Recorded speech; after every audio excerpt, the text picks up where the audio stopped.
Spirituality does not necessarily immunize anybody against bodily weakness. Yes, it can improve our health, it can heal us, but it does not automatically become immunization that once you are spiritual, you will never have any bodily weakness again. You know, sometimes as a man of God, you will become prayerless, not because Satan is doing anything in your life. You are just exhausted. We have pastors who are going to hospitals in secret. They don't want people to know that they have health crisis. There are even pastors who use medication, but they are too ashamed to let their members see them taking it. How do we get to that point? The Bible does not shame human weakness. I have to say this enough. Pastor, tell them you cannot preach, you are tired.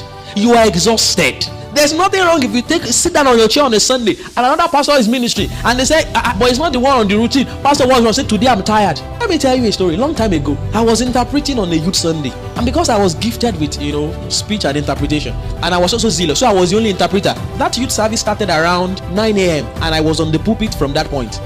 The person singing the hymn will come, I will interpret for the person. The person will leave me on the stage. The person leading the prayer will come, I will interpret. The person will lead me on the stage. Another minister will come to do the announcement, I will interpret, will lead me on the stage. And I was doing that till we get to about 11 when the sermon is going to happen. And suddenly Genesis chapter 1 verses 1 and 2 and 3 became fulfilled in my life. Darkness covered the face of the deep. It was void and empty, and I began to hover on the pulpit. Everywhere false blow. One love funny, kini, abo yoju. It's not an arrow. I was exhausted. You know what I did? Where I first knew there was problem, I cannot forget the title of the sermon. The wheat among the tares. There's tares among the wheat. That was where I knew. I was saying the opposite of what the preacher was saying. Next thing I did, as he was preaching zealously, I just covered my Bible and I was going down from the stage. Guess what? Some of the women in the church were mocking me. Interpreter, money. They couldn't read the room. Thank God for some of the women. And my mom, I want to help her on the stage that I saw. I just went to my seat, I sat down, put my face on my lap, and I was just like that, struggling for my life.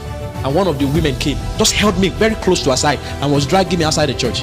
The elder took the other side of the church. Of course, my mom joined them. They started removing my tie. They went for water. They ordered for milk and all of that. And they revived my soul. If I don't pay, you will call this zeal. It is exhaustion, foolishness. I should have stopped interpreting at some point. We pride ourselves in our dysfunction. Our inability to say no, I need to rest, has become what we call hard work and zeal in ministry. And that is why ministers are dying. You cannot use the power of God to cancel the wisdom of God. It is God that puts it there that you should sleep. Stop confessing, I will not sleep in Jesus' name. Go and sleep. God does not shame our weakness. The church must not. The pastors must not.